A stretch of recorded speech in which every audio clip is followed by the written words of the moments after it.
Hello guys, welcome back to master D.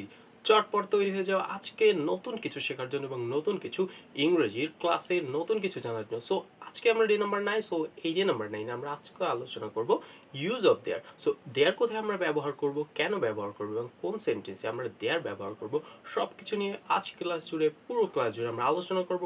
সাথেই থাকো যদি তুমি দেয়ার নিয়ে শিখতে চাও।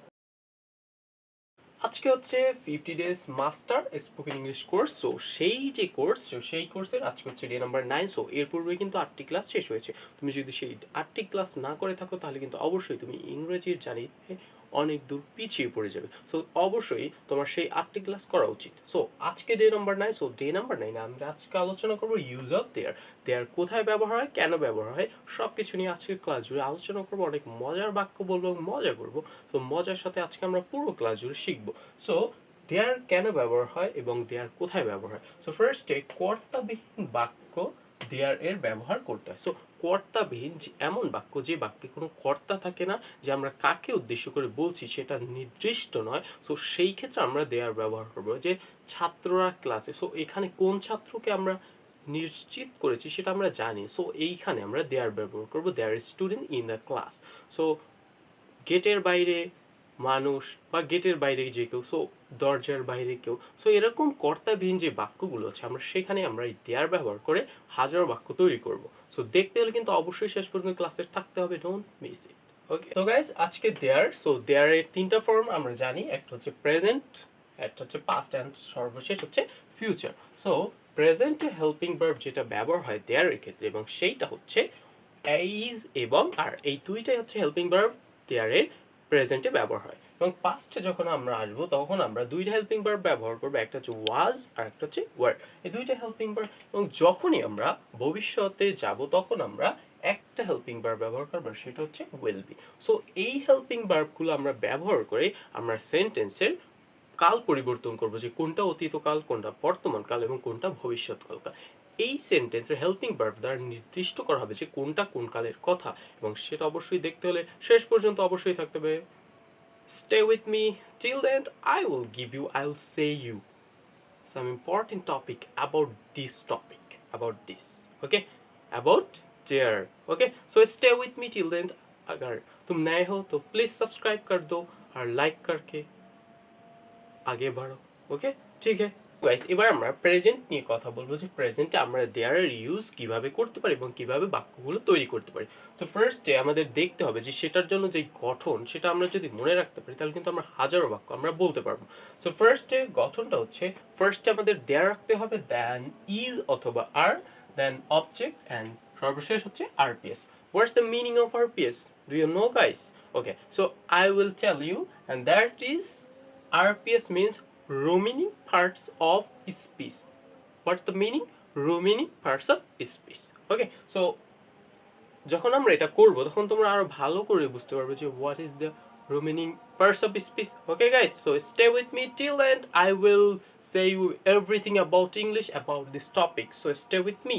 Okay, so first আমরা যদি এক্সাম্পল গুলো করি তাহলে কিন্তু আমরা ভালো করে বুঝতে পারবো যে কিভাবে মূলত এটা করা হয়। সো ফার্স্ট এক্সাম্পল হচ্ছে ছাত্ররা স্কুলে আছে। সো এইখানে আমাদের কোনো নির্দিষ্ট সাবজেক্ট বা কর্তা নেই। সো কিভাবে আমরা এটা বলবো দেয়ার ব্যবহার করে। সো ফার্স্টে ছাত্ররা স্কুলে আছে, সো আমরা বলতে পারি, সো ফার্স্টে আমরা দেয়ার রাখবো, দেয়ার দেন ইজ অথবা, so there are, then there are, object হচ্ছে student, there R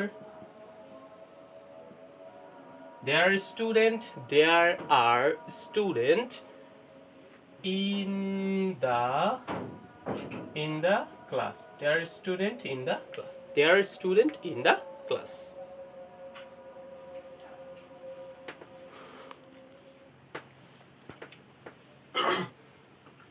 so next যে উদাহরণ সেটা হচ্ছে ব্যাগে বই আছে। সো এটাকে আমরা কিভাবে বলবো, ব্যাগে বই আছে।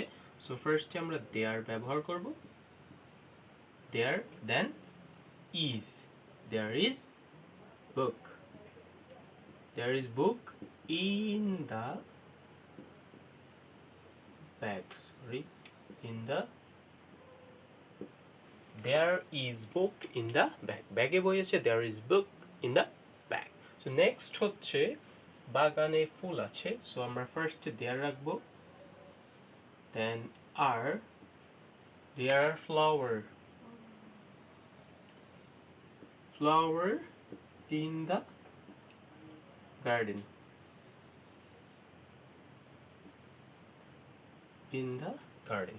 There are flower in the garden. বাগানে ফুল আছে. There are flower in the garden. Okay. So next হচ্ছে চেয়ারের নিচে বিড়াল আছে. চেয়ারের নিচে বিড়াল আছে. So এখানে কিন্তু কোনো সাবজেক্ট নেই যে কাকে আমরা উদ্দেশ্য করে বলছি. So এর জন্য আমরা এখানে there ইউজ করব. So ফার্স্টে আমরা there রাখবো. There is a cat. নিচেকে আমরা কি বলি? Under the table. There is cat under the table. Okay. Next এবং সর্বলাস্ট যেটা হচ্ছে সেটা হচ্ছে টেবিলের উপর বই আছে. সো টেবিলের উপরে বই আছে. সো এটাকে আমরা কি বলবো? on the table. Okay. So there is a book on the table. There is a book on the table. টেবিলের উপরে বই আছে.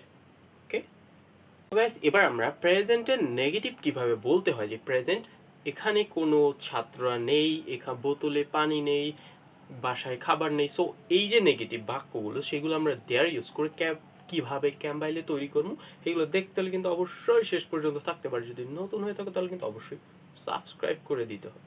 সাবস্ক্রাইব করে দাও ইয়ার, এক লাইক কর তো, ঠিক আছে? ওকে. সো ফার্স্টে আমরা যে এক্সাম্পল, প্রথমে আমাদের দেয়ার রাখতে হবে structure, then is are, then no object and RPS. So এই হচ্ছে স্ট্রাকচার. এই স্ট্রাকচার অনুযায়ী আমরা এই বাক্যগুলো তৈরি করব. সো ফার্স্টে বোতলে কোনো পানি নাই. সো এটাকে আমরা কিভাবে ব্যবহার করে এই স্ট্রাকচার আমরা তৈরি করব. সো ফার্স্টে আমরা দেয়ার রাখবো,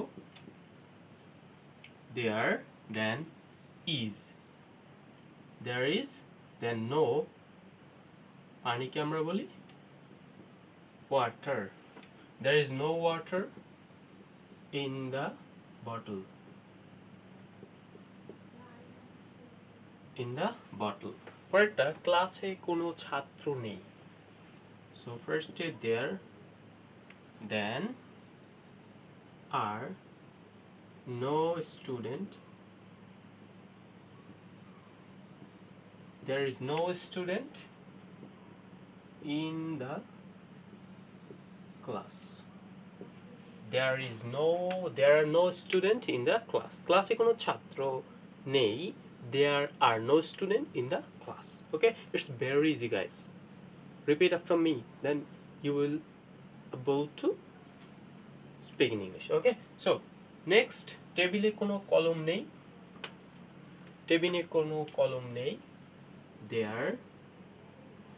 There is no pen on the table. On the table. পরেরটা রাস্তায় কোনো গাড়ি নেই. রাস্তায় কোনো গাড়ি নেই. কিভাবে আমরা বলবো যে রাস্তায় কোনো গাড়ি নেই? আমরা বলতে পারি there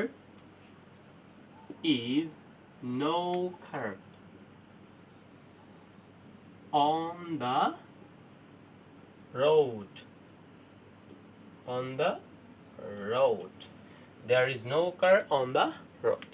And সর্বশেষ যেটা, বাড়িতে কোনো খাবার নাই.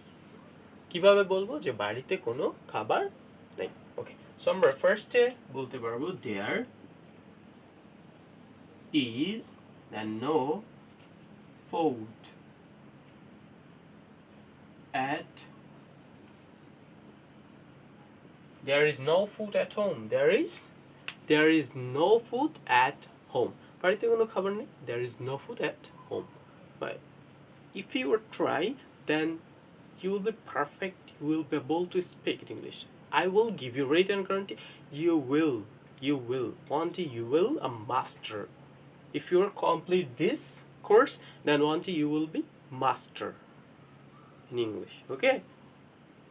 Mark my word. Okay, guys.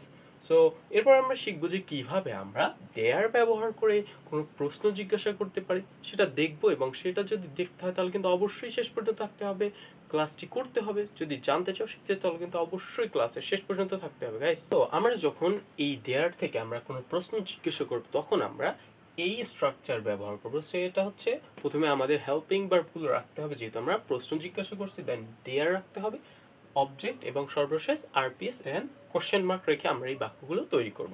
So ফার্স্টে যদি এক্সাম্পলগুলো আমরা দেখি তাহলে কিন্তু আমরা একেবারে ক্লিয়ার হয়ে যাব যে কিভাবে মূলত আমরা এইগুলো তৈরি করতে পারি। ওকে, সো ফার্স্টের এক্সাম্পল হচ্ছে ক্লাসে কি ছাত্র আছে, ক্লাসে কি ছাত্র আছে। হ্যাঁ, সো এটাকে আমরা কিভাবে তৈরি করব যে ক্লাসে কি ছাত্র আছে, এই স্ট্রাকচার ব্যবহার করে। সো সো ফার্স্টে আমরা আর ব্যবহার করব, আর then there, are there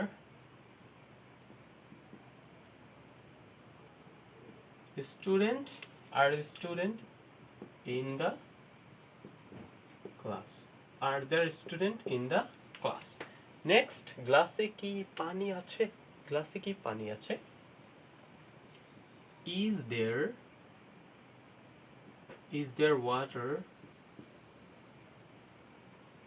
is there water in the glass, in the glass. পরেরটা, বাগানে কি ফুল আছে। are there flower, are there flower in the garden, are there flower in the garden, are there flower in the garden. আর last হচ্ছে, টেবিলে কি একটি কলম আছে। সো এটা কিন্তু একটা প্রশ্ন যে টেবিলে কি একটা কলম আছে, আমরা কাউকে জিজ্ঞাসা করি না। সো সেক্ষেত্রে আমরা কিভাবে বলবো যে is there a pen on the table, on the table, is there a pen on the table. So guys, আমরা কিন্তু আজকে দেয়ার নিয়ে, প্রেজেন্ট আমরা কিভাবে দেয়ার নিয়ে কথা বলবো, সিম্পল বাক্য কিভাবে আমরা তৈরি করব, কোশ্চেনমূলক বাক্য আমরা কিভাবে তৈরি করব, এবং কোশ্চেনমূলক বাক্য, নেগেটিভ বাক্য, সিম্পল বাক্য সবকিছু কিন্তু আমরা শিখলাম আজকের এই ক্লাসে। সো আজকের ক্লাসটা কেমন ছিল, তোমরা কি শিখতে পেলে, নতুন কি জানতে পেলে, সে কিন্তু অবশ্যই কমেন্ট করে জানাবে। আর যদি নতুন হয়ে থাকো তাহলে কিন্তু অবশ্যই সাবস্ক্রাইব করতে ভুলবে না। সো দেখা হচ্ছে নেক্সট ক্লাসে, ডে নাম্বার 10, এবং সেই ডে নাম্বার 10 কিন্তু আরো important class. So day number 10 আমরা শিখবো যে কিভাবে দেয়ারে অতীতকাল আমরা কথা বলতে পারি এবং দেয়ার ব্যবহার করে সেই বাক্যগুলো হাজার বাক্য তৈরি করতে পারি। দেখতে হলে কিন্তু অবশ্যই সেই ক্লাসের জন্য অপেক্ষায় থাকবে। দেখা হচ্ছে নেক্সট ক্লাসে, ততক্ষণ পর্যন্ত ভালো থাকবে, সুস্থ থাকবে। তব তক কে লিয়ে আলবিদা।